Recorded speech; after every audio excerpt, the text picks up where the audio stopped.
All right, gang. Let's rejoin the narrative about park and wildland management. We are looking at, and have been talking about what's going on with our visitors to set us up for sort of slotting visitors in as yet another wildlife species to be managed at parks, wildernesses, other kinds of protected areas, emphasis on the parks. So far, we've talked a little bit about what are some of the basic social correlates and descriptives, just kind of as a quick refresher from the last week or so. Talking about things like, what kind of groups are our folks arriving in? A little bit so far on when are they arriving? Is your park chosen for this semester? Is it a summer national park, like Acadia National Park, which receives 90% of its visitation, I'm just making up a number, 90+% of its visitation between mid-June and about mid-August, right? So 2-3 months, very intense spike on the annual graph of vegetation. Is it a spring-autumn park, like Shawnee National Forest, which is not a park, but very popular for recreation, like horseback riding and rock climbing, where you have a peak in the spring before it gets real bad, like heat and humidity wise, and then another peak, bigger one, in autumn when the forest is beautiful and there are lots of aesthetic reasons to visit and enjoy, particularly right around that first hard frost that kills off all those mosquitoes, forces the ticks to go to ground and so forth, hopefully kills some of them, and conditions are a lot more tolerable for various different kinds of recreation activities, a major trip descriptor. And now we're getting to a place where we want to talk a little bit more about sort of the deeper dive into the mind of the recreationist, beyond sort of the surfacey level. What are you doing at fill in the blank national park today? Instead, we want to be thinking more along the lines of answering some why questions and some how questions. How do people think about the recreation activity that brought them to the threshold of your national park today? Why did they get to the sequence, the long sequence of decisions and financial investments and carving out of time and travel and so forth? Why did they get to answer that whole chain of questions the way that they did? And in understanding at a more deep level, beyond just the surface, sort of the social descriptors of your individuals, your groups, and the trips that they are on, we can get way, way, way more sophisticated at managing your national park this semester. So let's talk a little bit about a couple of more, we'll use the term a lot in the next week or two, cognitive characteristics and processes. So when I say cognitive, I'm talking about conscious thought and also preconscious or subconscious decision making that the wet electrode-based system of your brain takes us through without necessarily actively in an aware fashion thinking through those decisions. They just kind of happen. All right. If you are familiar with eating your emotions, we are all aware of that in ourselves or loved ones, for example. When somebody's upset, maybe one way of getting some comfort is eating. That can be healthy or unhealthy as a coping strategy, but it does provide a sort of easy example on how we're not just coldly rational beings. We make a lot of emotional decisions that aren't necessarily always helpful or great. And that's fine, right? That's part of what it means to be human. But when we have people multiplied into the millions, some of those less than conscious or not coldly rational decision-making processes or the behavioral outcomes or the resource impact outcomes of those behaviors, all of that can be kind of driven by people who are either thinking or not really thinking about what they're doing, how they're doing it, why they're doing it. Okay? So the next week or two is going to be along a couple of different vectors this deeper dive into the cognitive processes of visitors. So let's start with some photos from a field trip your professor took for science to a beautiful national park-like area over in Japan in December and January of this year. So what are we looking at in your words? Take a look at these brands. We're talking about marketing and brands for a minute. Anybody sort of recognize any of these? So, how would you describe these stickers? What are we looking at? Brennan. They're like satirical takes on recognizable brands. All right, so instead of the North Face, we've got the Pork Face. Ha ha ha. And instead of mammoth gear, we have sort of a drunk kitty sticker. And like instead of a Ferrari, right, a very famous old car brand logo, it's Nari, which is the Japanglish sort of portmanteau between the onomatopoeia they use for a cat's meow, nya, and Ferrari. These are way less funny when you have to explain them. Like, trust a professor to just suck the air out of a room, right? But there's a whole bunch of these. There's tons of them, right? So instead of Subaru, Zubora, and Real Boke instead of Reebok. Or how about instead of Coleman, Campman, right? These are American brands being sold at a high profit in a touristy train station in Japan. Why does this work as a business model? Because you and I, we have emotional connections to brands.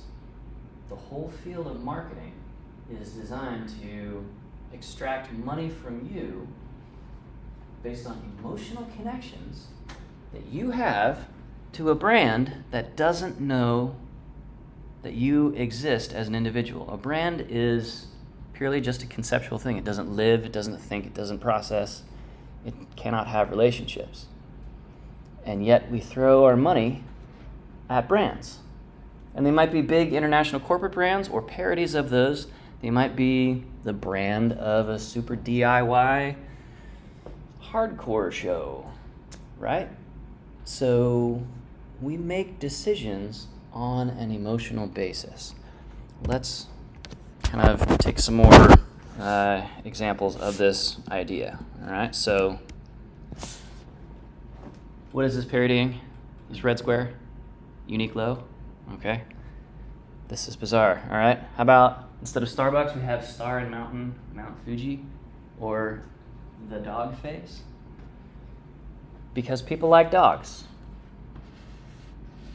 This will blow your mind. Maybe it blew my mind at least. People think about dogs differently. The electrical organ of your brain fires differently when thinking about a dog versus a cat. And neuroimaging studies, fMRI, functional magnetic resonance imaging studies, which show blood flow to particular sections of the brain and as a proxy of activity in that part of the brain. For dogs, when we think about dogs, we activate parts of the brain that are used to think about humans. Those parts of the brain are not activated when we think about cats, which is interesting. One evolutionary divergence between cats and dogs as fellow quadrupedal mammals is that dogs have some of the muscles that humans have, or analogs of some of the muscles that humans have, around their eyebrow or the brow ridge that help dogs to have more human-like expressions that cats don't have. Cats and dogs express a similar range of things. I'm hungry, angry, lonely, tired, sad, happy, content, sleepy, energetic, whatever. But dogs can express those things in a more human-like way, and our brains respond to that in a way that you can see in an fMRI study. That's amazing, okay? So that doesn't necessarily help us directly be park rangers, but we got to be neuroscientists just a little bit to think about, okay, so dogs have muscles in their faces, cats don't. We tend to think of dogs more empathetically and more anthropomorphically, that is, assigning human characteristics, thought processes, attributes, behaviors to dogs. Whether or not those are true or not, we tend to imagine them more, or imagine them more easily. And so this is marketing in a train station near a national park-like protected area in Japan. And now people are primed to think about their trip to this national park-like place. It's like this volcanic basin and a whole bunch of volcanic hot springs and stuff like that. Real scenic and pretty. Extremely difficult hiking. All the trails are like this, straight up and down. Now we're primed to think about that because we think of the North Face as a brand and we associate that with outdoorsy stuff. Nobody is surprised that we have a North Face reference in and around a national park-like space. Now our brains are tying dogs to that. And so tourists who are traveling to this particular place, Hakone, outside of Yokohama, which is outside of Tokyo, to the southwest,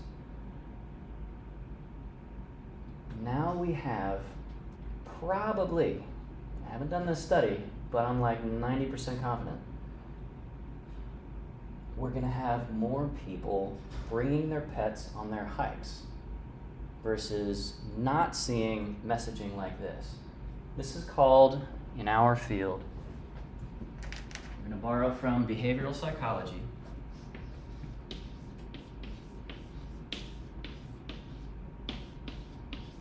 This is called a releaser cue.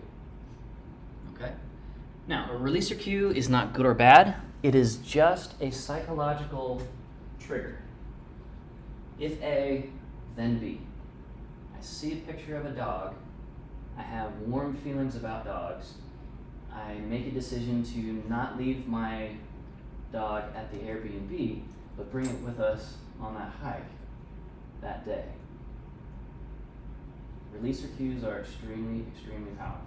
And it can be something as sort of indirect as this. Right? Getting off the train, happen to glance at this, think about my dog, and I'm just, 3% more likely. And across the 10 million people that visit Hakone every year, that's a lot more dogs on trails. And dogs on trails have ecological consequences, right? For all of the other wildlife involved. And for the safety of drinking water downslope from where they poop. So, releaser cue can also be something like, anybody ever sat at a picnic table and read any of the graffiti at the picnic table? At some point in history, that picnic table had no graffiti on it. And there's a highly repeatable phenomenon where the picnic table will have no graffiti, no graffiti, no graffiti, sometimes for years. And then somebody carves the first thing into it, or spray paints the first thing onto it, or burns the first word or thing, or just like the bottom of a pot into the surface of that wood picnic table. And all of a sudden, now everybody else is much more likely to add some more graffiti. Were any of you guys at Fat Patty's before that shut down? They had picnic tables. It was a hamburger shop here in Carbondale. And they had picnic tables inside, and just everything, floor to ceiling, was covered in graffiti. You know, that's a totally appropriate thing in that context, much less appropriate in a national park. So the releaser cue is that first little bit of graffiti. And the non-conscious or subconscious or preconscious thought with the releaser cue is, oh, somebody else has done this. Therefore, I could do this. And we'll get into a little bit more on what happens immediately next, later, probably on Monday. Like the should I do what I am seeing has been done. Okay? So a releaser cue in your notes call this a trigger. If A, then B. Now, think about visitors to your national park. We know a little bit about their activities, a little bit about where they're going to do those activities, and so forth. And we've had a chance now to just start sharpening the pencil on what just sort of basic broad kinds of facilities are we going to need to provide and maintain, design, landscape in, all that stuff, to support those activities to the extent that they're appropriate and sustainable for your chosen national park's individual context. Now think about where folks could leave graffiti in and among those facilities. Not just on picnic tables. Where else do we tend to find things like graffiti? So traces of prior human presence, like graffiti. And we'll widen out the list of release or cues in parks here in a sec. But other than picnic tables, where could we tend possibly maybe to find things like graffiti or tagging? Yeah. Rock faces. Rock faces. Tables. Benches. Okay. Trees. Trees. Succulent vegetation. So, for those of us not familiar with plant physiognomy, succulents are going to be fleshy or drought-resistant plants like yucca or agave, things like that, where it's not necessarily like a wooded trunk, but it's like, and it's also not very thin deciduous leaves, it's thicker fleshy leaves, and you can carve into that flesh of the leaf and leave very visible, distinct graffiti behind.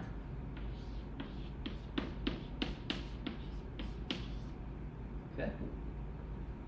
So, we know the where, the what might look a little bit more like things like graffiti. What other traces of prior human presence can you think of? It might not all be like illegal and bad.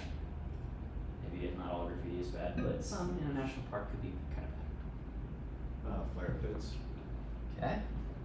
I'm going to nuance that and call a fire scar, not a fire pit. Okay, so a fire pit would be part of the built design environment. Fire pit, fire ring, use those terms interchangeably for now.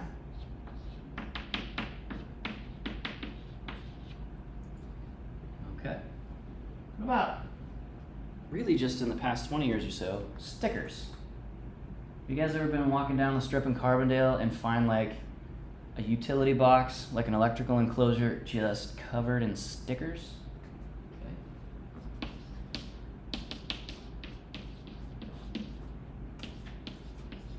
How about stuff like chalk or glitter? The herpes of craft supplies.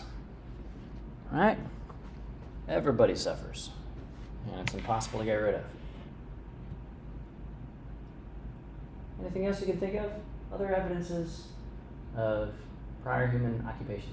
New trails. New trails. All right, we'll call those this semester social trails.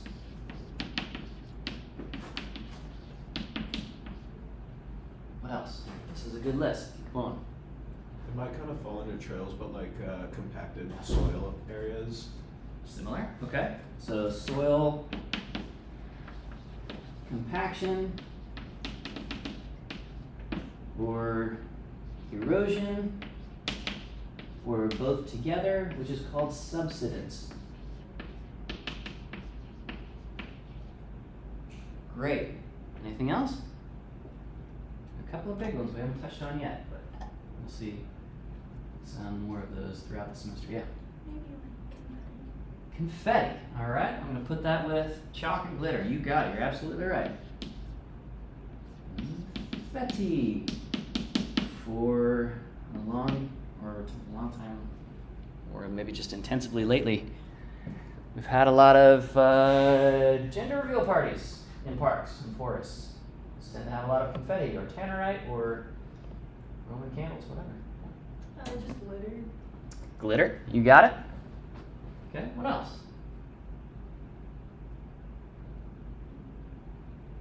I think she said litter, but.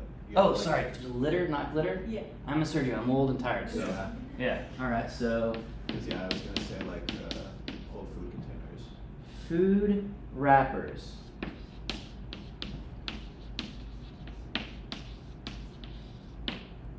Litter and used toilet paper and wipes.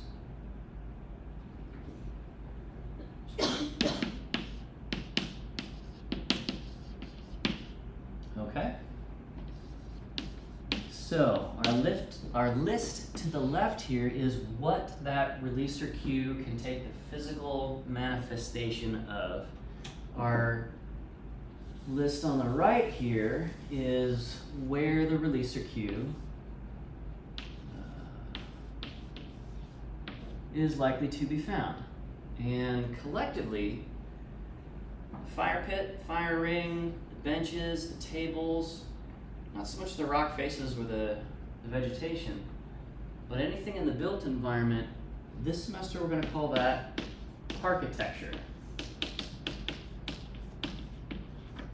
As a portmanteau of park and architecture. Okay? So this is a real problem. Real big problem. We have a very fine line to walk, and it's going to be a different line for each unique national park and each unique section of each national park this semester. We got to walk a very fine line between having to exist in the context of a Western capitalist society which has a fundamental driving impetus to make money. And you as the park ranger aren't making that money, but you are dealing with people who are being steered by the persuasive communications of advertising and various kinds of in-groups. Right, so every Wildlife Species Unlimited group is steering their members a little bit, hopefully in a good, constructive way. Every kind of gear and equipment and vehicle manufacturer is steering potential customers to buy their stuff, and people want to use the stuff that they buy to justify the cost. You as the park ranger are on the receiving end of these combined forces. Make sense?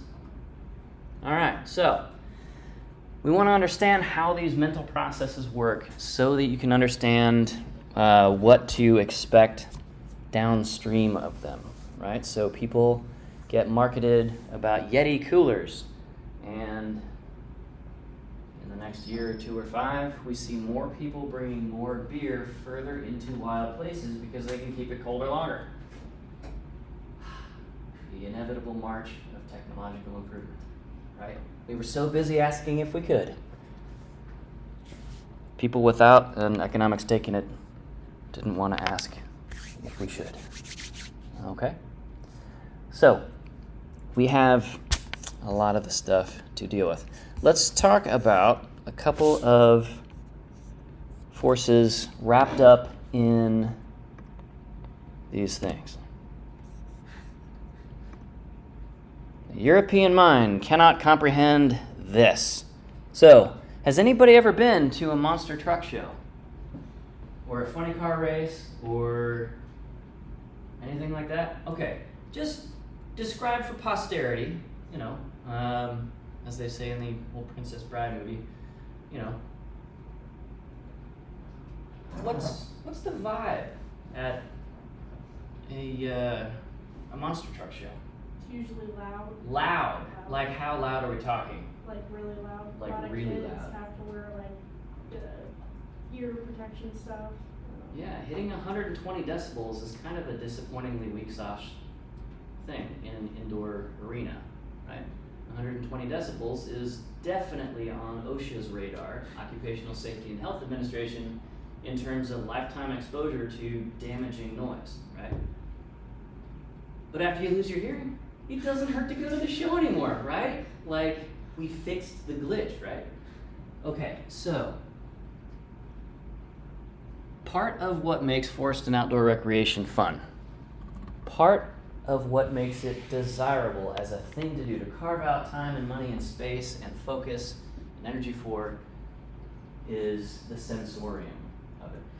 Now, we might not have the same kind of soundscape in an indoor arena with a bunch of dirt trucked in for monster truck show,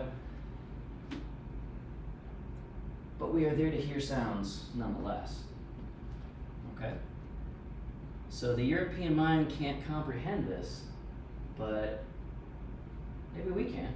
So why would somebody go to a show like this? Why did you go to a monster truck show at some point? It was a long time ago, and my dad just had tickets, so Hey, why not? no regrets, knuckle tattoos, right? So it's cool. This is a lot of fun, right? And some people who go to these go to a lot of these. Maybe to the point where we're not a monster truck, occasional sampling, dipping a toe into the monster truck pool kind of a family. We are a monster truck family. We've got tattoos of our favorite monster trucks. We've got airbrushed matching shirts for him and her and the youngins. And we never say this, never tell anybody outside of our trusted inner circle of friends, but sometimes late at night, in the dead of winter, at midnight, when the wind is howling and cold, we lay awake in bed, and stare up at the ceiling and think, man, if I had $1 million, I know exactly what kind of monster truck I'd be building. We'd go on tour. We'd flip that thing, like, on purpose. Yeah. We'd do the modifications where, like, flames are shooting out of it. Yeah. It would be sick. It would be ill. It would be stupid fly. Okay? So with every kind of avocation, with every kind of passion or fun recreational thing, or more broadly leisure pursuit, there's going to be sort of a beating heart of a community wrapped around that activity. That's not just people who like doing the same thing. It is described in terms of measures of centrality. It's not something I want to do. It's not something I like to do. It's not something I love to do. Hear this. Write this down. It is who I am. It is a defining feature of identity, self-perception. Okay? That's a lot of fancy words in a row. So,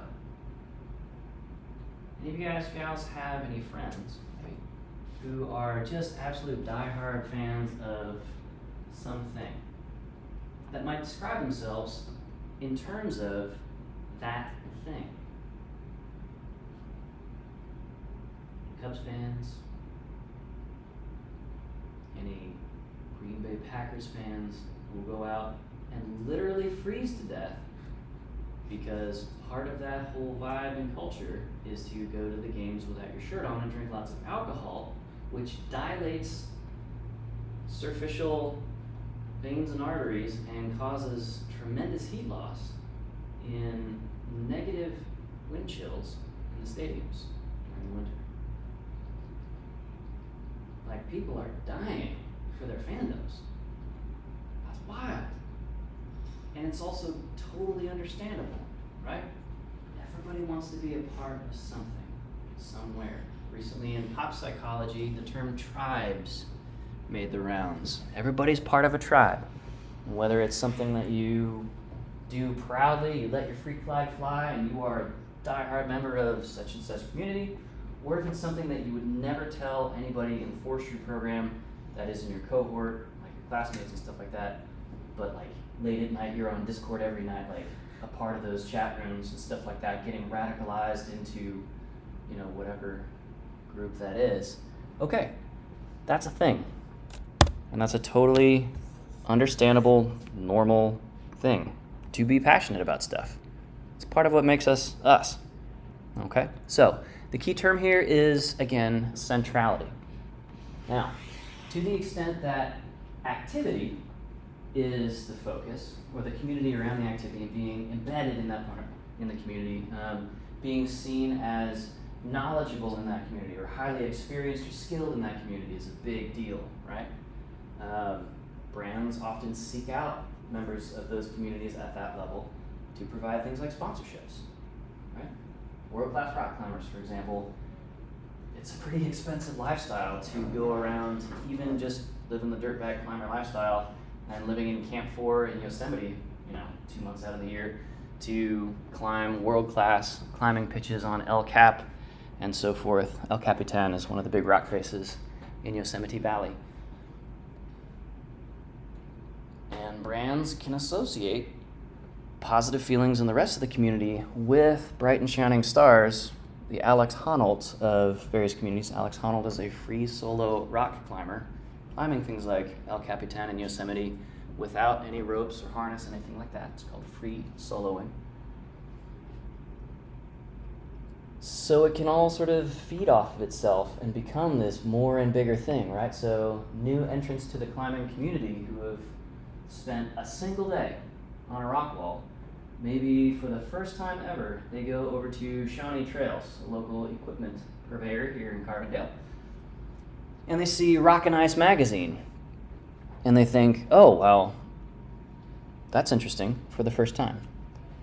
And maybe they don't buy the magazine, but they leaf through it and they see a picture of Alex Honnold and some feature article about how he just broke the world record for free climbing 3,000 feet in X number of hours, and so forth. And then maybe 5 visits down the line, they do buy that magazine.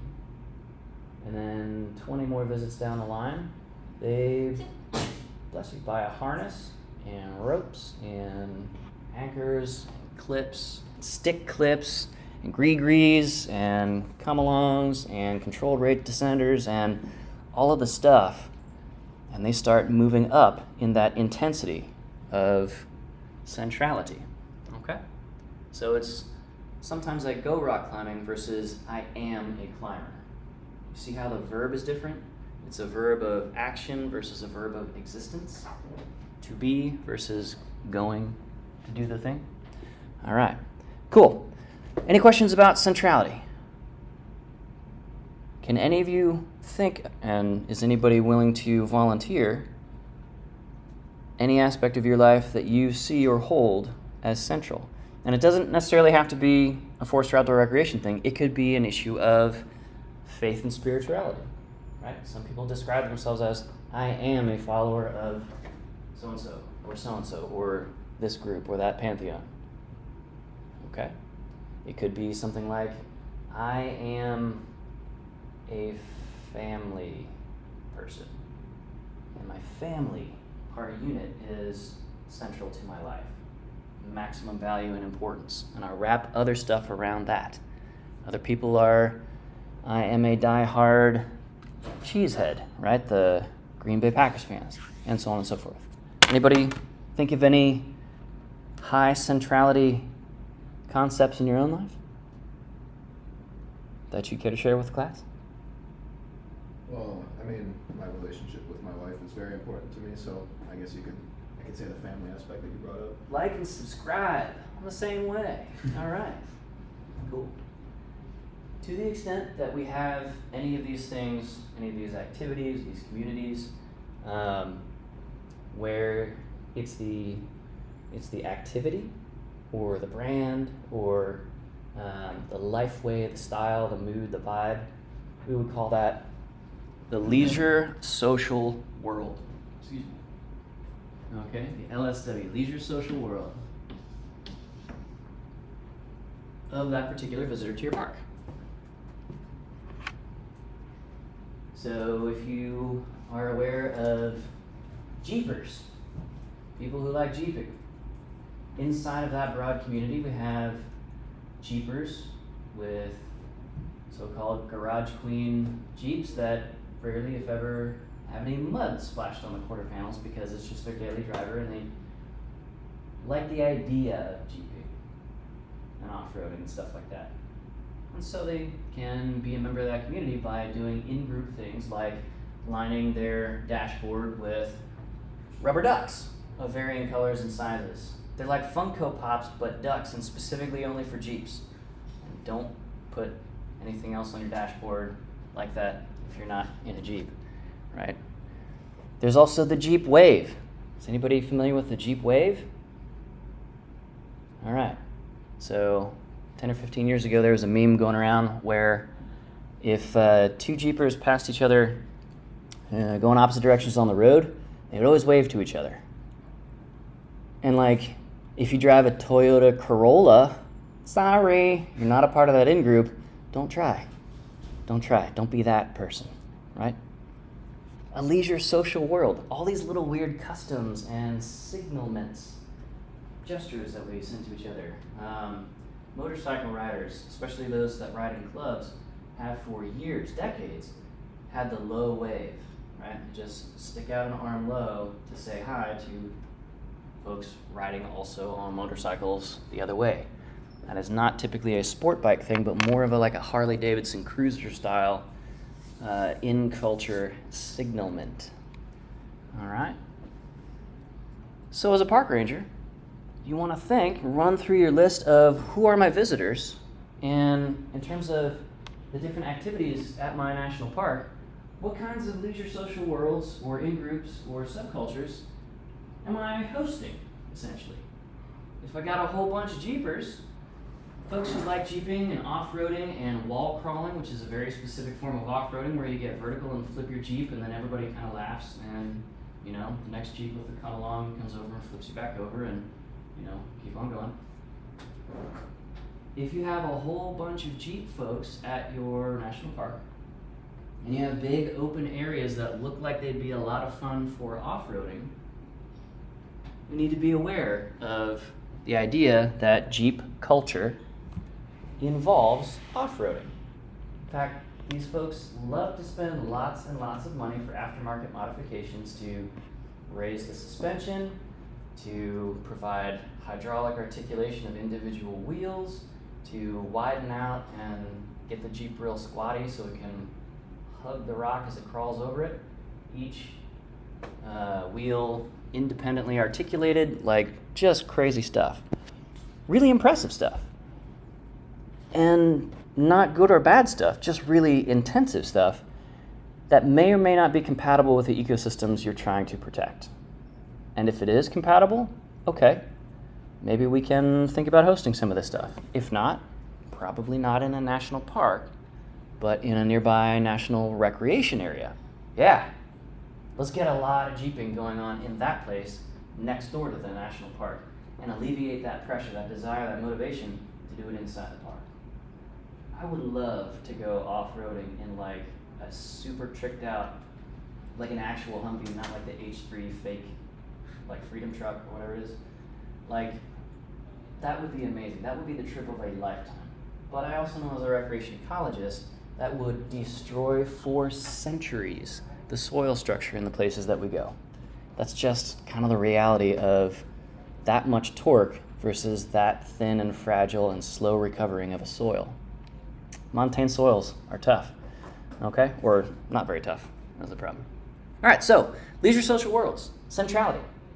When the focus is not so much on an activity or the people involved, but instead is attached to a site in your national park or a natural, rare, outstanding, or unique feature of your national park, like Old Faithful in Yellowstone, or the summit of Cadillac Mountain at Acadia National Park, or Delicate Arch at Arches National Park, or Newspaper Rock outside of Canyonlands National Park.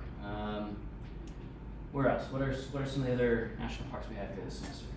Refresh my memory.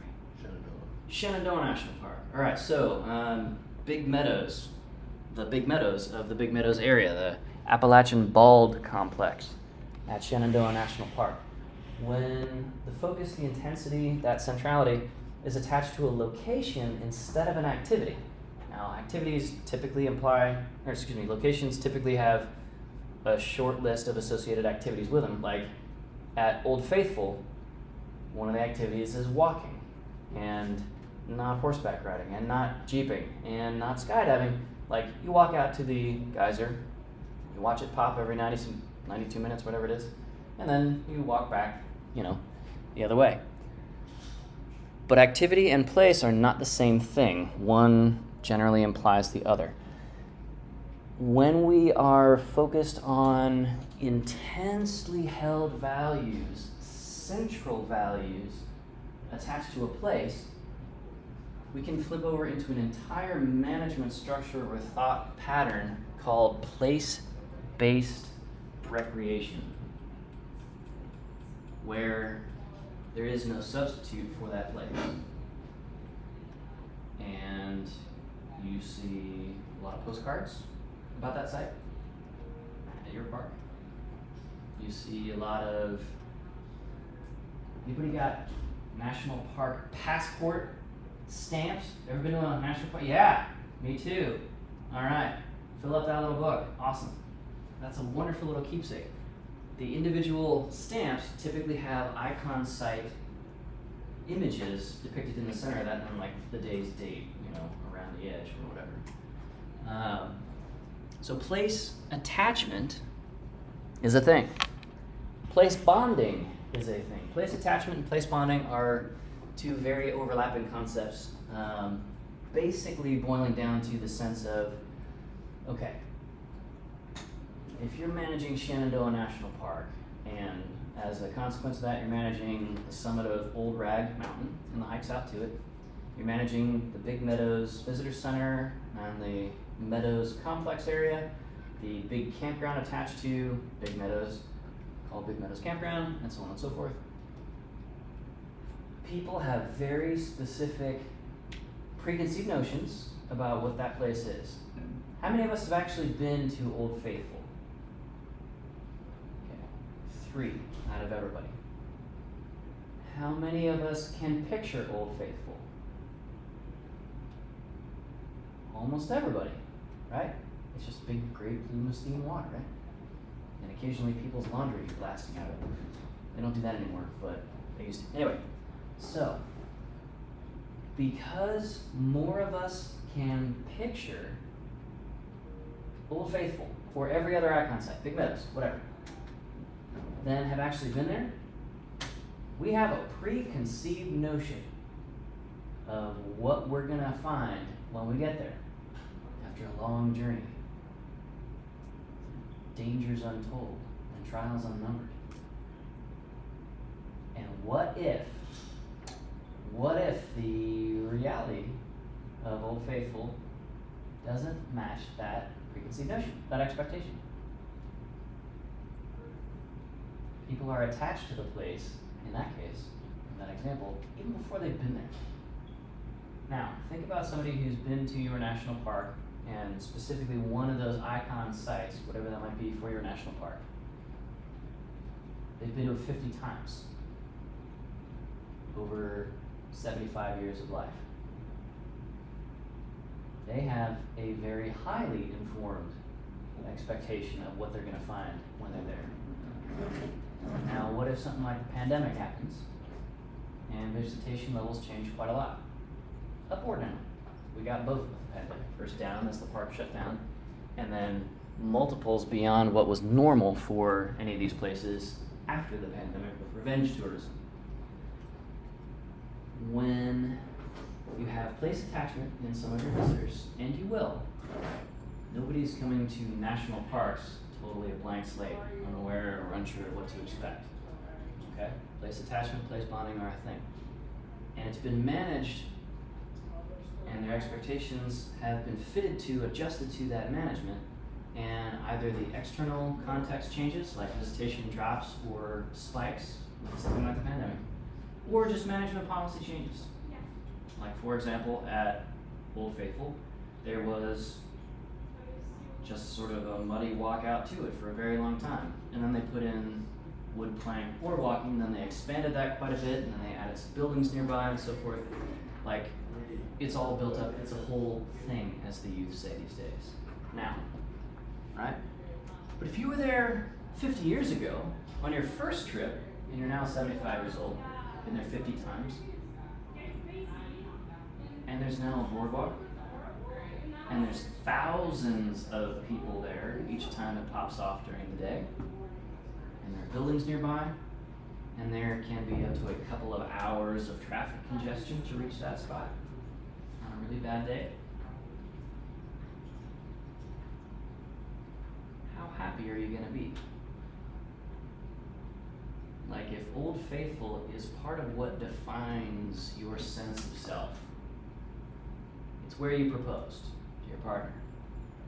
Very happy memories there.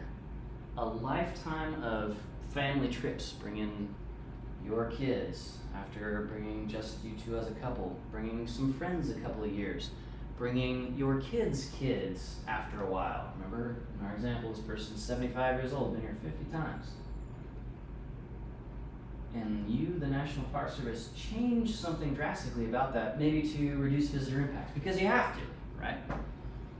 They may not like that at all, because you've changed what their expectation is in a pretty big way.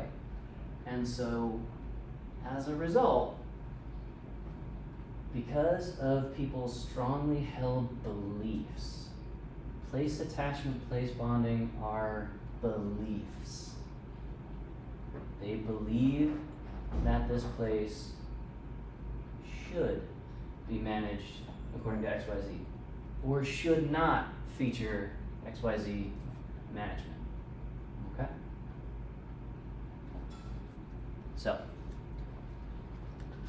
we're covering a lot of ground pretty fast. Let's kind of link these together.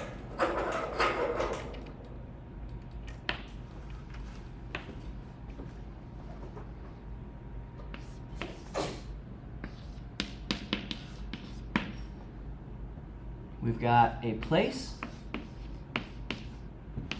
and activities associated with that place. And then for any visitor or group of visitors, we've got something called their experience, use, history. In our example just now with Old Faithful at Yellowstone National Park, our experience, use, history of that hypothetical person was they're 75 years old. They've been to Old Faithful, specifically inside of Yellowstone National Park, 50 times over the course of 75 years. Okay?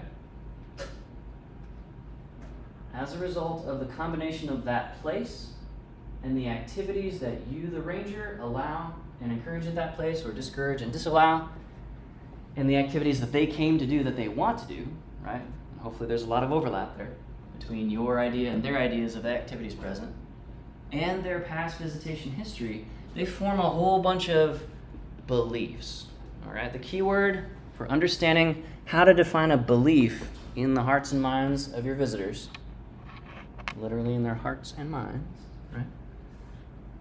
Very emotional hearts, anyway. The key word is should. Beliefs are value statements. I believe XYZ to be true, and so I'm placing weight into that belief, value into what that belief is about. Okay?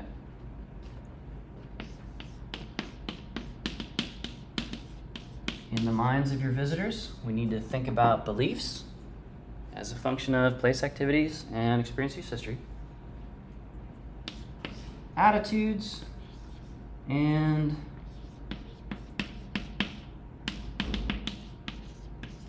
perceptions.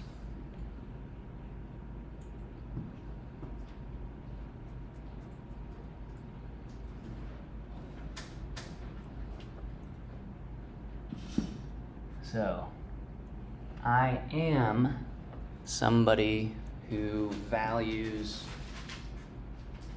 Great Smoky Mountains National Park, Cades Cove area very highly. So I should go there to enjoy that place. I should commit a lot of my resources to traveling to that place and enjoying it, and so forth. Okay? Beliefs. attitudes.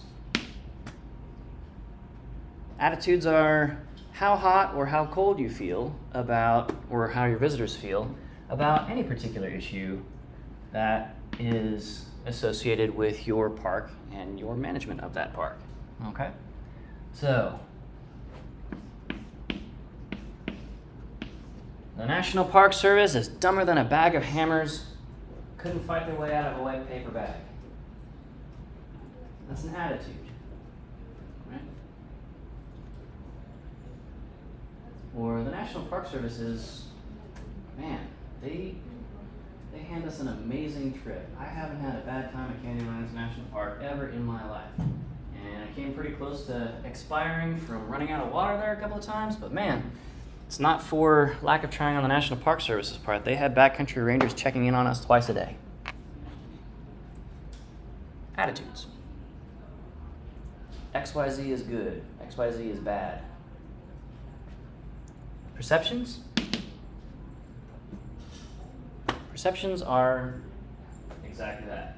Just what do your visitors see and hear? So they go to the icon site in your park, and they see a whole lot of other people. And the perception is a lot of people. The attitudinal response to that perception is, this is too many people, or this is fine. I'm not going to think about the other people here anymore because I kind of expected to see this many people. It's busy, but I'm not offended or upset or blocked from reaching my goals by those people. Okay? So, perceptions drive attitudes. Place, sense of place, so perceptions about the place and beliefs about the place derived from your activities in that place and your history of those activities drive beliefs. Now, a very specific perception of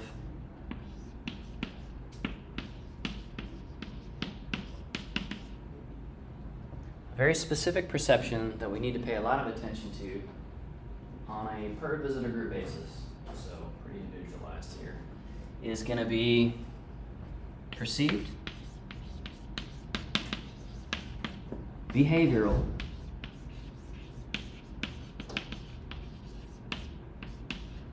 control. So not how do these ponderosa trees smell as the breeze blows through and across my face, smell like butterscotch or vanilla. True story, Bobby. Perceived behavioral control is I want to go see Old Faithful, but I see kind of this low-key fence erected around it. I can't get closer than about 20 feet from it. Somebody with low perceived behavioral control is going to think, I can't go past that fence. I really can't. Even though it might be a 1 foot high symbolic stake and rope fence. We've all seen those keeping you off the grass for a landscaping project or something like that. Okay? Somebody with high perceived behavioral control thinks, yeah, I can do that. I have the means to do that. I can walk. I can step over this little fence for ants and go stick my face up in front of the business end of Old Faithful Geyser. Cool. A subset of people with high perceived behavioral control also have the attitude and the belief that moves them forward from just thinking about stepping over that fence and taking a closer look at this boiling hot geothermal feature to actually doing it. Okay? So,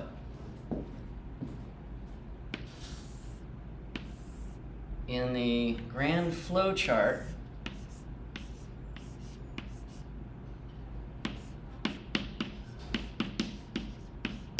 of human action, all the mental cognitive stuff, the things happening inside the wetware of your mind, Sorry, the wetware of your brain. We use brain to refer to the physical organ, the mind to refer to the cognitive. Okay? All of these things combine together, and somebody gets from, I see that an opportunity to get closer to this icon feature exists, I can walk over there. I see a path, I see a little fence. The perceived behavioral control is I can get over that fence. The attitude is National Park Service doesn't know its face from its exhaust port, and they don't know what they're talking about with that sign that says, hey, this is a highly fatal place for people to be. I don't believe them, and I should, or I could, at least, step over that fence, right? So all of these adjacent but individual factors combine together into, I should do this, to, I am going to do this. And then from there, a subset of folks will, let's see. Sorry, we skipped a step here.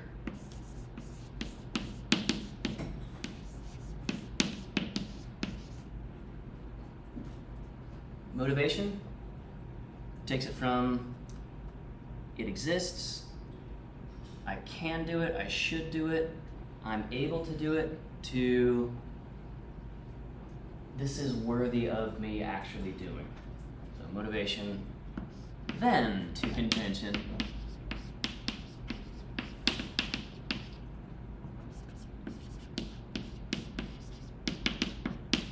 Motivation, we could use the key phrase, worth it. To intention, now you're fixin' to, which is Southern colloquial or African American vernacular English for I am preparing to do this thing, I am going to do it, right? So belief, etc., to motivation, right? Now we've got the impetus, the force to do it, the value judgment that this is worth whatever perceived cost, to intention, fixing to do it, and then behavior. I do it. I step over the fence. I look into Old Faithful, and I dimly hear because of auditory exclusion, and I'm excited. I know I'm doing something that's outside the wire, and so with the adrenaline, I actually start hearing things less well, and all the people shouting behind me, "Stop, you jackwagon, don't do this, you know, it's about to go off." Now I'm across the fence, and I'm looking down at Old Faithful.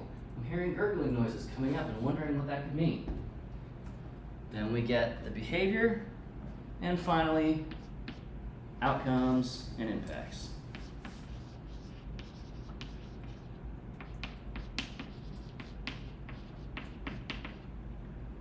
Impacts can be positive or negative, good or bad,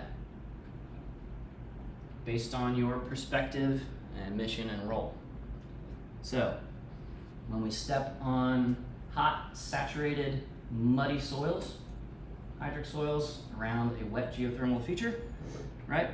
We are destroying that local soil structure just a little bit with each one of those steps. Saturated soils, very, very low resistance to trampling impacts. A positive impact of somebody doing something like this is surrogation. Other people are watching the jackwagon step across the fence, start to melt literally the soles of their shoes, and get face blasted by a geyser like Gaia just unleashing. And other people are going to learn a different belief.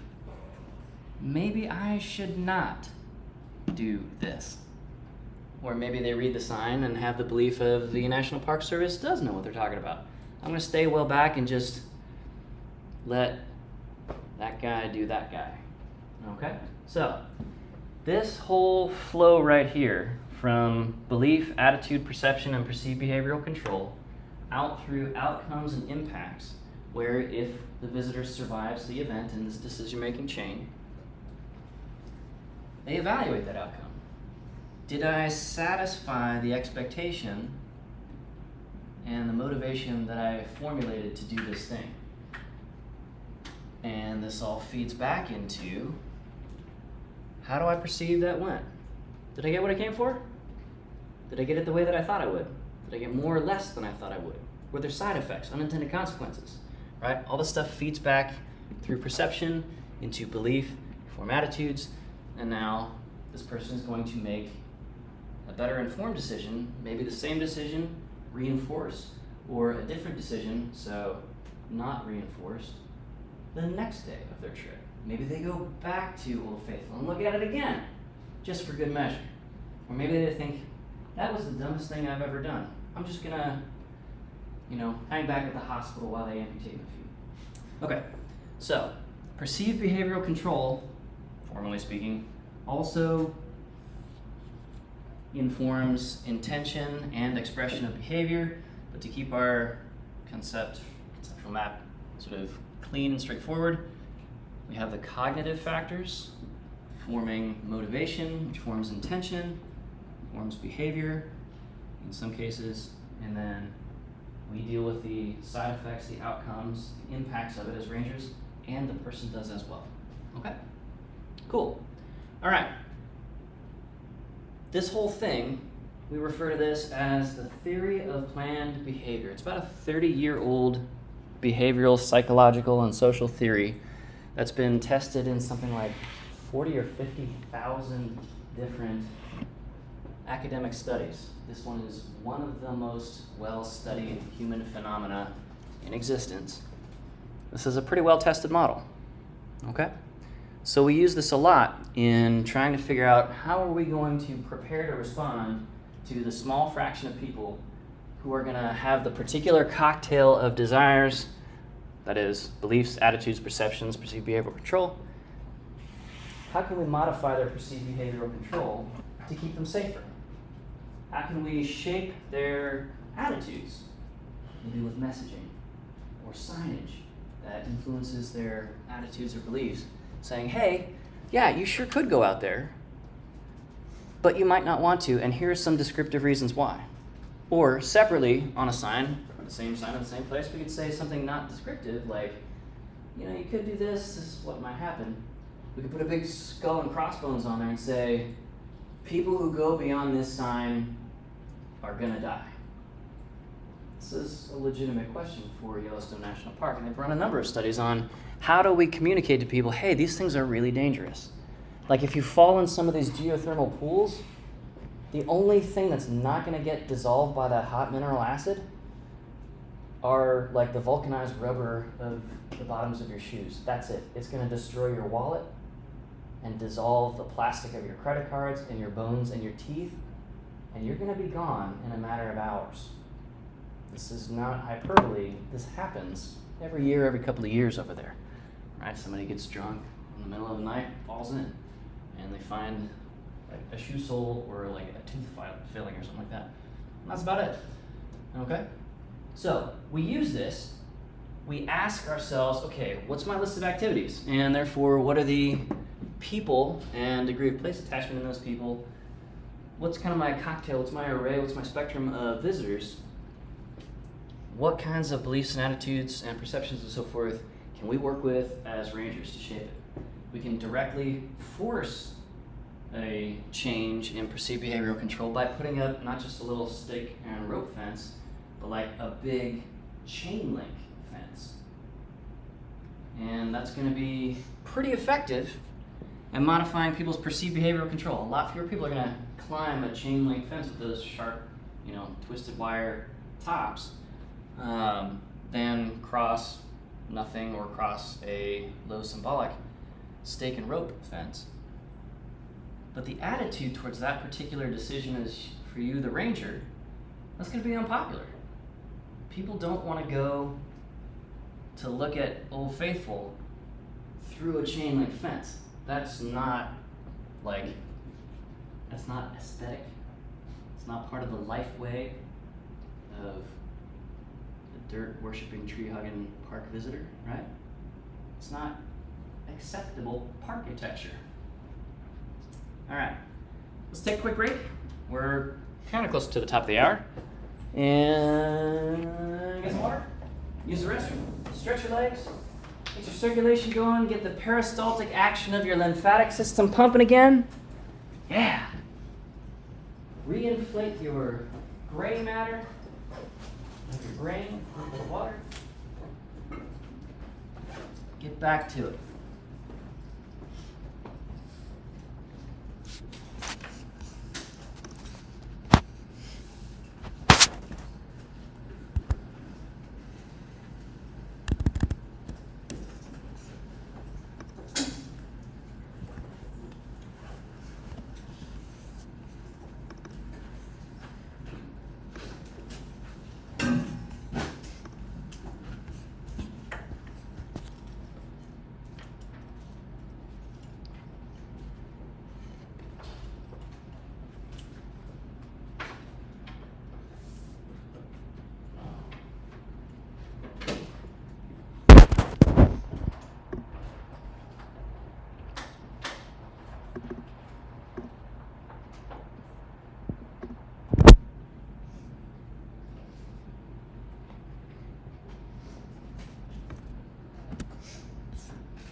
During our intermission, we'll present a few spicy memes to help underscore the heart and soul of today's conversation.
comes a time in every forestry professor's life when they need to have a conversation with their students about 12-year-old brain rot, like skibbity toilet. Today is that day. Here we go. We'll get started once everybody gets back.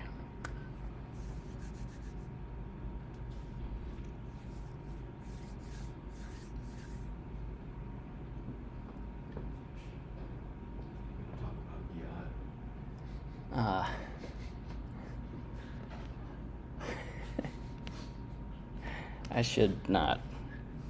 Dr. Parks. Talk about Giat. Dr. Parks. Getting flashbacks. Dr. Parks, you know what Giat means?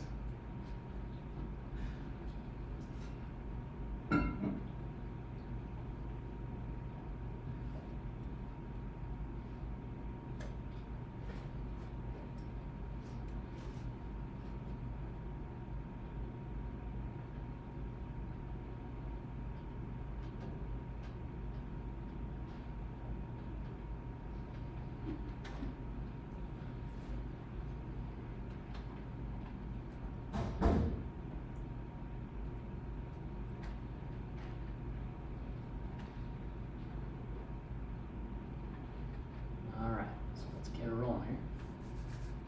So we have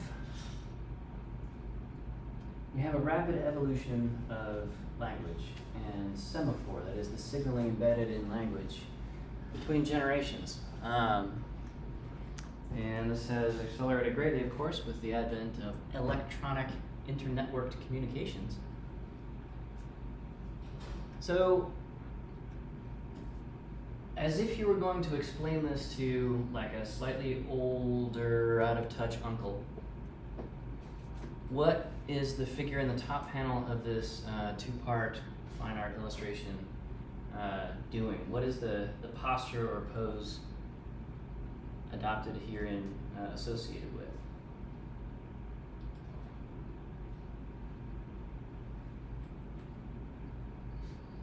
I can demonstrate for you if that helps. What is this? What is happening here? Dabbing. Okay. So, leaving most of the cultural commentary aside, we advance to the second panel of this two-part serial artwork. And we see that someone who is dabbing, ostensibly a joyous self-expression, is surprisingly not joyous. And whether or not we can classify this as art, it has certainly provoked some kind of a response in the heart of those of us who regard it, right? Maybe you have been this person. Maybe you have felt something positive or negative towards someone dabbing. And so the question becomes, why? Why does anyone dab? Why do middle schoolers nationwide, all over the place, drive their teachers crazy with expressions of phrases like Ohio and skibbity toilet and so forth?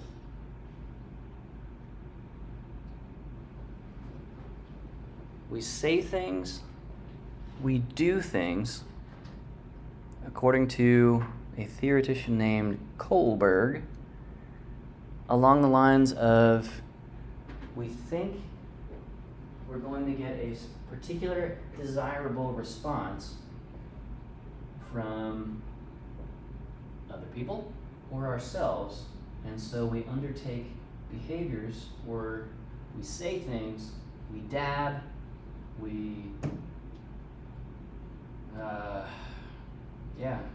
internet brain rot among preteens. We post all sorts of goofy things online, right? And we speak in code to our teachers.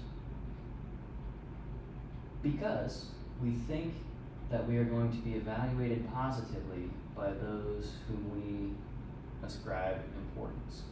So, for example, this summer, over summer camp, my students very graciously taught me the meaning of certain slang terms. probably most of which I can't, repeat on here because these videos get reposted to YouTube for anybody who misses class and so forth. But pretty quickly on summer camp, we had kind of this interesting dynamic of people whispering my name and then some of these slang terms. And it was tremendously funny and completely nonsensical. But the reason it became funny and it got a pair of metaphorical legs and people started repeating things like Dr. Barr, yacht, skippity toilet, and so forth, was because the other people hearing the person say that thought it was funny. So the person said it and tried it in conversation with the group. I didn't yell at anybody or anything like that. And so it was a net positive. Say something, get the reward, the social currency of people laughing at this funny thing that I've said towards a professor. Okay? And that is pretty straightforwardly a demonstration of this kind of dynamic, right? So if you say funny internet slang to a professor on an extended forestry field camp class, then you might get a positive response from your classmates who are also in on the joke. You might possibly, but unlikely, get a negative response from me, the professor, and sort of lose some perceived social capital or whatever. Okay? So there's a belief of, I think this might be funny if I say this thing. I should say this thing in a whispering and repeated way and sort of emphasize the funniness of it and the juxtaposition of being on a work trip, formal forestry class, with the very informal internet youth slang. I could entertain my classmates, maybe build a little bit of an informal connection with my professor, who is also hopefully eventually in on the joke, right? And, okay, let me find a moment to do this. I'm gonna do it, see what happens. Ooh, people are laughing. That's a positive outcome. Okay, so now I'm entertaining to the group. Now people are raising me in their estimation. They're laughing positively, they're not laughing at me, okay? And I don't perceive any serious negative impacts. This isn't going to affect my grade. Dr. Park isn't gonna flunk me from the class because I said yacht or something like that. And then the whole cycle repeats. So I don't know how many hundreds of times I heard Dr. Park whispered throughout the course of 4 weeks of summer camp, well, 3.5 weeks since I was out with Rocky Mountain Spotted Fever for a couple days, but this is how this works, okay? So, all this hour-long discussion to talk about this idea of the theory of planned behavior, which unifies perceptions about the world around you, perceptions inward, interoception about oneself, forming attitudes and beliefs about those perceptions, and then evaluating what stake or ability do I have to act on my beliefs and according to my attitudes and values, and forming motivation, then intention, then behavior, then outcome. We apply this at a national park, multiply it by a couple million visitors a year, and we're looking at lots of outcomes, lots of side effects, lots of hopefully positive impacts, and maybe a few negative ones. So let's take a look at some examples of how this actually shows up, not so much in YouTube comments from 12-year-olds, but from a national park ranger trying to protect a resource. Okay, so this would be maybe this one here.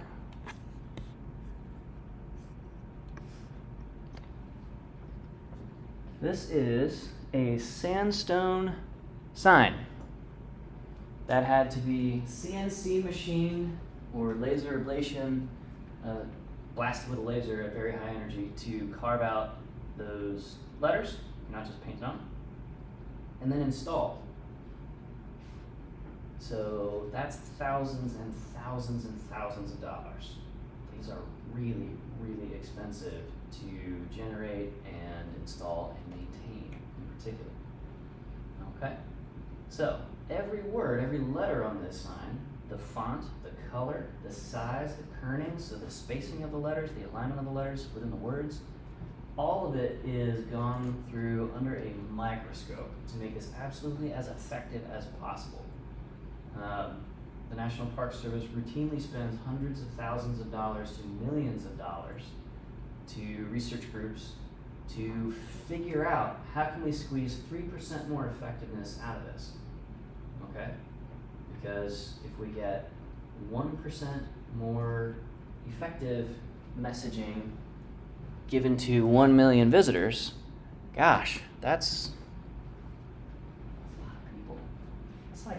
That's like 10,000 additional people a year for every percentage of effectiveness applied across 1 million people. 10,000 more people doing the right thing, or the most resource protective thing. All right, so there are a couple of different ways we can do this. We'll get more formally into all these different typologies a little bit later, so hang tight. You can help. This is an appeal for assistance, and it's a value statement. Okay? This is addressing the belief section of the theory of planned behavior. So, it's not just a command to stay on trail. The directive command to stay on trail, a prescriptive injunctive message, okay, more on that later, a prescriptive injunctive command, a positively phrased command message to stay on trail, affects perceived behavioral control. So there's no fence in this picture because the fence was deemed to be too much of an eyesore, but it's still very important to keep people on the trail, which continues on sort of into the picture, out of frame there. Okay? Stay on trail. But we're going to soften that a little bit with an appeal to modifying someone's beliefs. Hey, it's not just stay on trail or we're going to bust your face. Be a shame if something happened to those nice knees of yours and we broke them because you were walking off trail and we caught you. Okay? It's a very negative policing kind of a message. We can leaven that. We can lighten it up a little bit with, you can help. So it's not me, the park ranger, against you, trying to force you to not do something or to do something. We've got both here. Stay on trail, stay off walls. It's, hey guys, and for our audio recording here, I'm gonna move from facing the class to standing facing the same direction as the class is sitting and facing and say, hey guys, we have a threat against us, against our park and its safety and health and integrity and ecological function. We have a threat against us. Something is attacking. It's our footprints. But you can help. We are on the same team using inclusive attributional language. The you, the we, the us, the our. We're in this together kind of a thing. Right? No I in team. You can help. Please. Now we are asking, not telling. Please. Stay on the trail. Stay off the walls. Leave the pottery in place. This is risky. This sign is a little bit risky because there's a lot of people who had no idea that there was pottery along this trail before they got to this sign. So our sign is simultaneously, and this is true of every possible intervention on a sign, in a pamphlet, in a looping video at the visitor center, in the face-to-face conversation with the ranger patrolling this trail, right? There is always the potential to embed a releaser cue and be like, oh, I didn't know there's any pottery along this trail. Hey, there's pottery along the trail. This is really exciting, and my lizard brain is like flooded with dopamine and excitement. And now I'm past the sign. And the sign was the only thing helping me even think. So look at these clay-colored little fragments on the ground that just look like clay on the ground. No, those are potsherds. Oh my gosh, this is so exciting. I found one. Oh my gosh, let me paw at it and take it home. Right? So, there's a lot of different ways we can phrase this sign. There's a lot of different ways we can modify the sign. Size, orientation, location, the actual language of it, again, the font, the color, all of these different aspects of the message itself. We gotta be super careful to fit the specifics of the explicit language and the implicit semaphore, the message payload that is in stuff like the color. Like, we're gonna respond to this differently if it's in like a serious looking government stencil in bright red versus Comic Sans, right? Comic Sans, just a lifetime regret around that. Based on these, okay? So, for the last 20 minutes of class here, go ahead and pull out a sheet of paper. This will be our next little exercise for your national park. Pick one busy, iconic spot at your national park. Maybe one of the spots that you chose for listing out activities associated with your national park. Okay.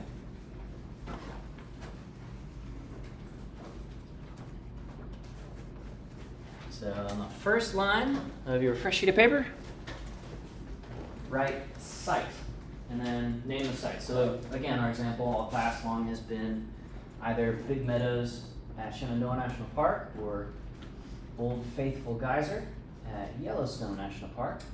But what is that site at your national park? Again, there are probably many such sites at your park. Just pick one. And name that site for us.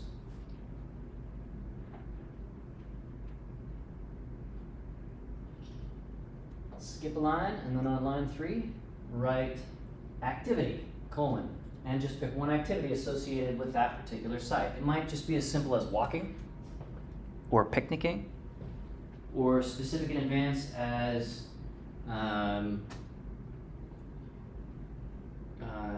free solo rock climbing, or wingsuit base jumping, or lobster potting, or whatever it is. One activity on line 3.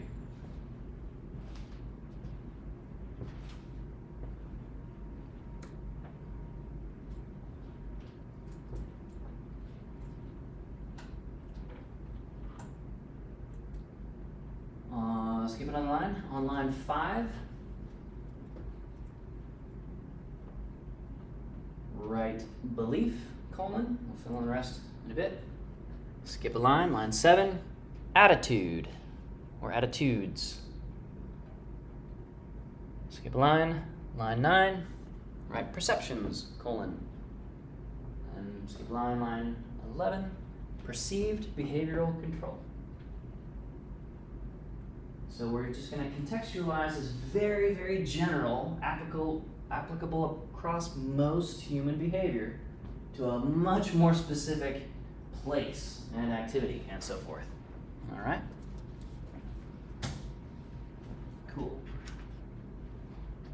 So, picture one typical visitor group associated with most typical kinds of visitors to your national park. Is your national park mostly like a school buses full of school kids? Your group is going to be those kids. If it's a distant destination park like a Yellowstone, where not any major metropolitan areas around it, and everybody's kind of traveling from far away, usually in a family group or solo, that either one of those is going to be your particular typical chosen group for this activity. Okay? All of these places have every kind of visitor and visitor group, but we want to narrow this down so it's a sane amount of work for one exercise. Okay? Cool.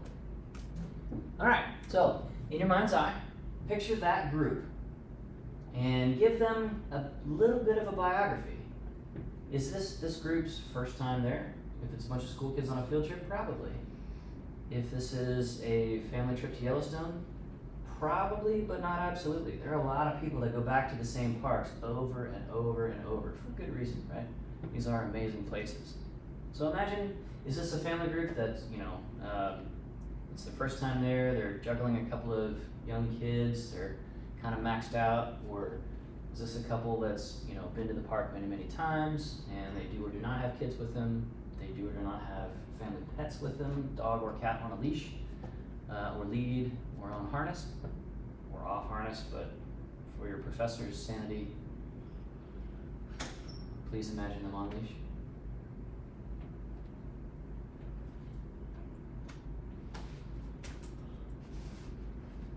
And now, dive into the mind of that group's leader, the person who's making the decisions, who's setting the itinerary for that group.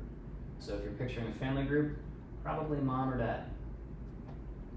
If you're picturing a friends group of college students at your national park, for example, it's going to be the person who's kind of the type A, the extrovert, the trip planner, like, hey guys, we should all go do X, Y, Z, and then everybody else is like, sure, okay, and kind of goes along with that, right? So whoever that person is, the patriarch or matriarch of the family unit, teacher of a group of kiddos,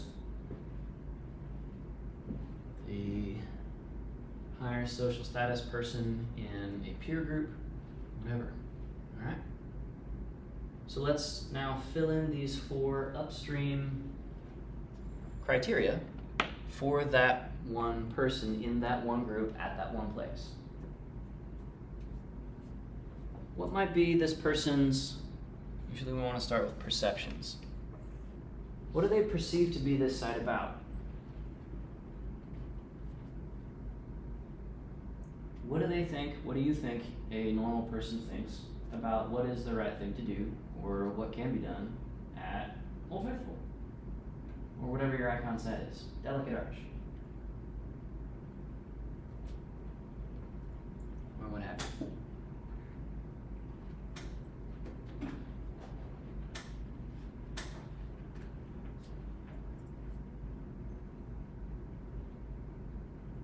And then from there, work out, just pick one or a couple of attitudes that a typical person might have about what's appropriate to do at this particular national park icon site. Picture your site on like a typical peak season day. So if it's Delicate Arch, there are hundreds of people present. If it's Yellowstone National Park, Old Faithful, there might be up to a few thousand people present. Okay. If it's the summit of Door Mountain at sunrise at Acadia National Park, probably the only group there. So whatever the general sense of that spot is at its peak time, in peak season, let's go with that for this particular one exercise. Okay. So, if you want to be super easy and low friction, the attitudes for this particular hypothetical visitor might be something like, man, the National Park Service is doing a great job. I really appreciate them installing this trail, maybe the access trail, 2-miler, out to Delicate Arch, or the the trace along the Shenandoah Spine to get to Big Meadows. It's a beautiful, fun, nice, very well-maintained drive. So the attitudes toward the Park Service might be pretty positive if you want a kind of an easy time on this exercise.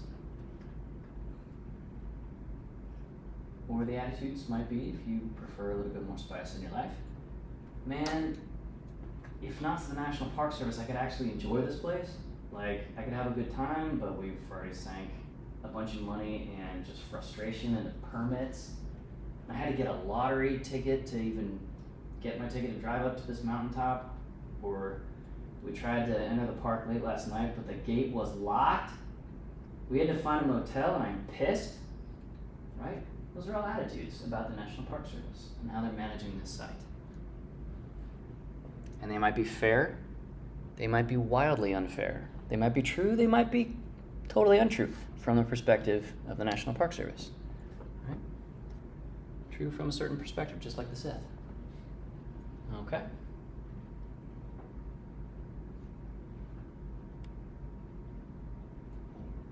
And for the belief, I'm going to kind of force your hand a little bit on this one.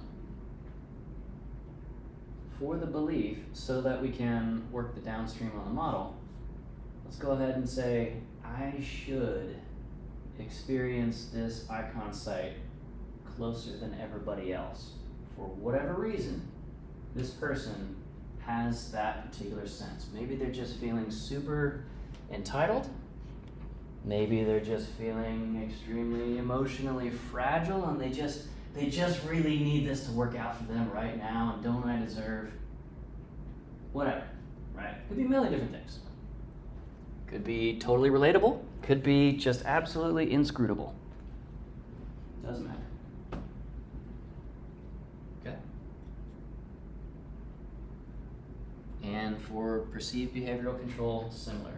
I'm going to say, we haven't really studied these icon sites yet in detail in terms of how they're managed, so we don't know, maybe, if there's a fence on site blocking physical passage, or if there is a visual demarcation that is not an obstruction, called a coping line, so like the edge of a parking lot, or a parking stripe, or the center line on a road, the Skyline Drive, or the Trace in the Shawnee, that's a coping line that says, just symbolically and visually, hey, you can be on this side of the road, but not on that side of the road, because that's where oncoming traffic lives. Okay?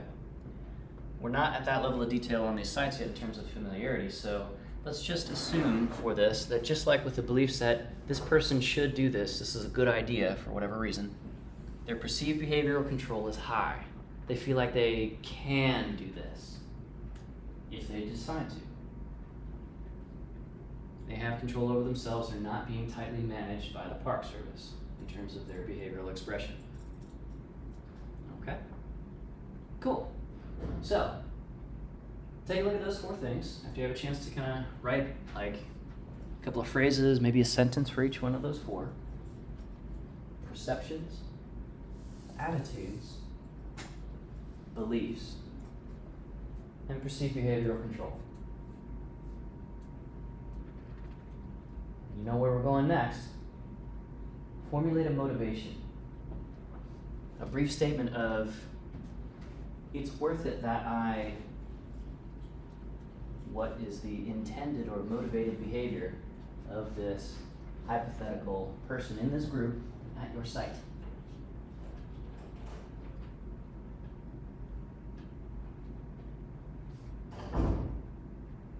So a motivation might be something like, man, I'm gonna get the most amazing photo, but I've only got my cell phone camera on me, so I gotta get pretty close to this thing to do it. It could be, man, this is gonna be hella sick AF, bruh, when I post this on my Insta or Snap. I just want to apologize to the world for saying that sentence. I feel worse about myself. Okay? So a motivation statement. What's this person's motivation? I could get a sick photo, or, oh man, let's hop this fence real quick. I'll pop the question, it's gonna be super amazing. We're gonna form a core memory together, and then, we'll get back with everybody else and play nice, and we're not gonna hurt anything. We're just jumping the fence for a sec. This is our national park, it's public land. We can do this. Whatever that motivation is. Whatever fits with your pictured group and their perceptions, attitudes, beliefs, perceived behavioral control.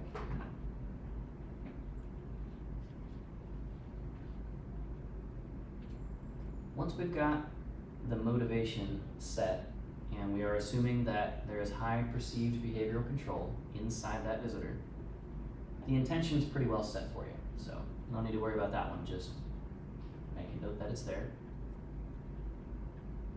Alright, I'm doing this. I'm looking for the opening in the crowd to jump that fence so I can pop the question to my significant other, form that core memory, satisfy that motivation.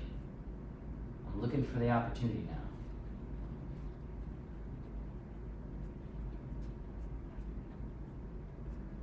Okay.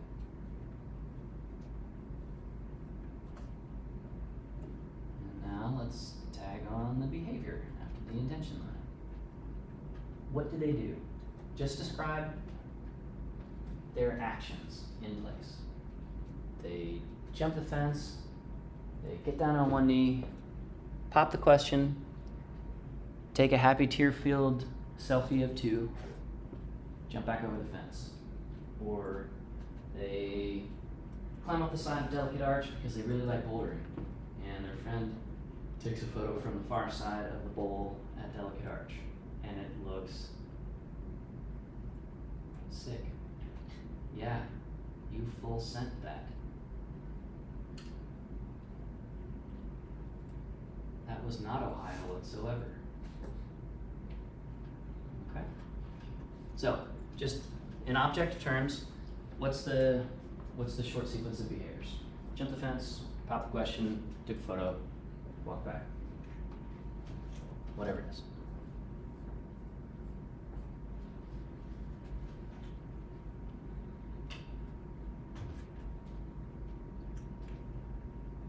And let's say that whatever you decide that sequence of behaviors is, that it is successful. All right, so the outcome is success.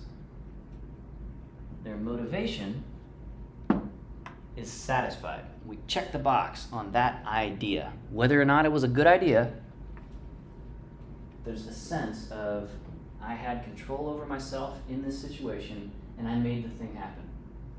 I satisfied my motivation. That's the outcome. Okay. And then finally, just one or two, you don't have to write an essay, one or two potential impacts. Those could be social impacts. Somebody else sees the releaser cue, somebody popping a question, and other people start jumping the fence.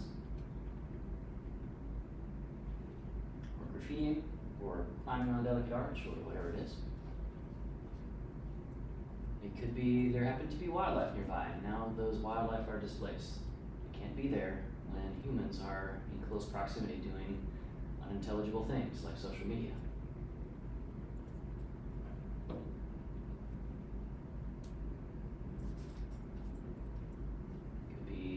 Social impact, like this person is only one of many people misbehaving in the spot in your mind's eye, and so we're just adding to the crowding because there's already a ton of people acting the fool. Okay. All right.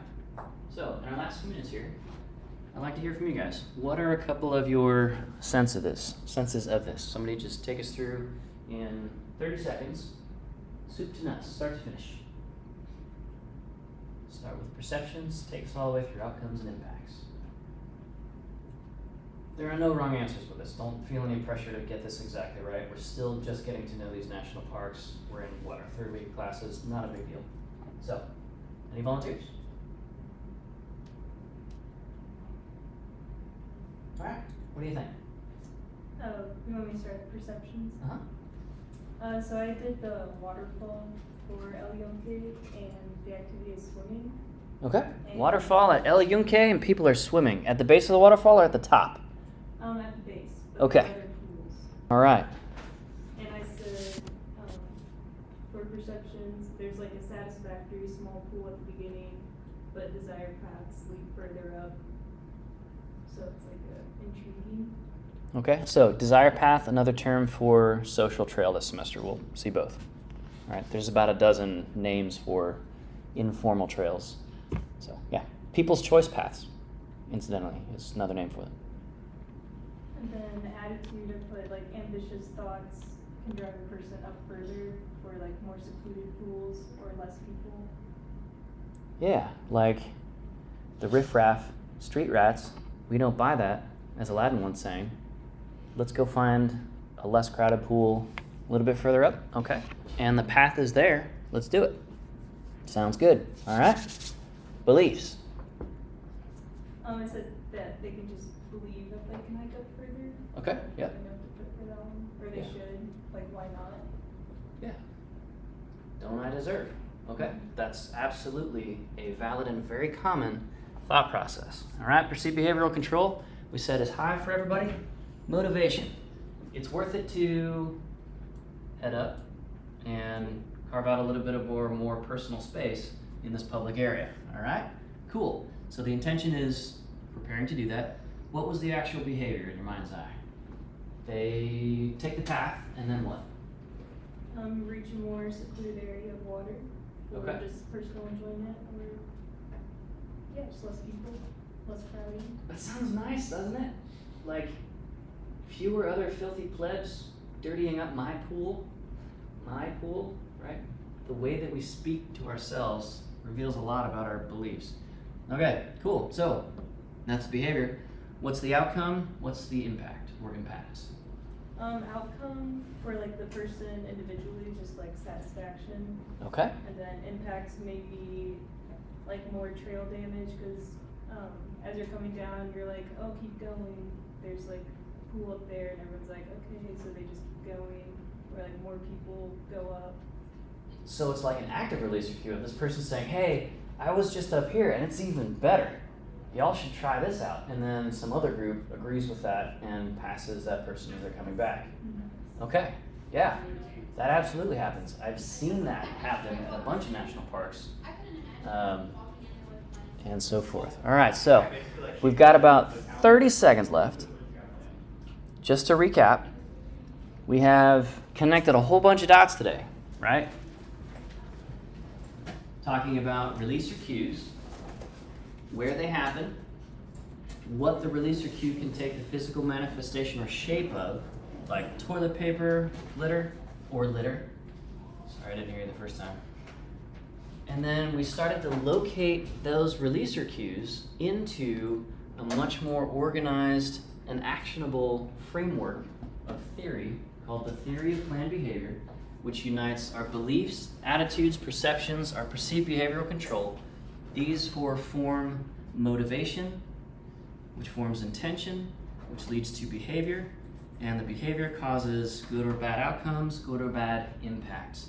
And we introduced the idea of place attachment, place bonding, place-based management in combination with the activities on site, the basic social descriptors of what people are doing, and this new concept of experience use history, which we heard just a brief tag on, being some description or some tabulation or ratio of things like how many parks have I ever been to, how many times have I been to this specific park, what's the ratio of those two.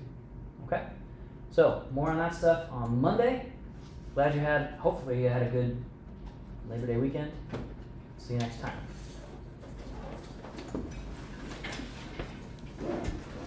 Also, for homework, go ahead and read chapter 4 in Studies in Outdoor Recreation, our textbook. It's a good one. It's a super good one. It's nerdy as heck. It's so good.